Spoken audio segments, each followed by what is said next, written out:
بايك تقيل. آه، الركوبه بتاعته محترمه قوي، التبطين عاجبني جدا يعني.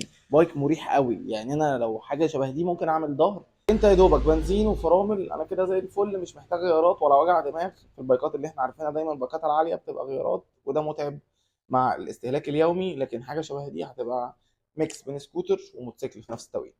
البايك ده نازل ببوكسين زي ما انتم شايفين، اوريجينال من الشركه الام. زي ما انتم شايفين كده، بوكسات شكلها ما شاء الله حاجه محترمه قوي. عايزين نشوف الشكل الداخلي. نفتح كده. تمام. فتحت معاك، انت تقدر طبعا تشيلها عادي.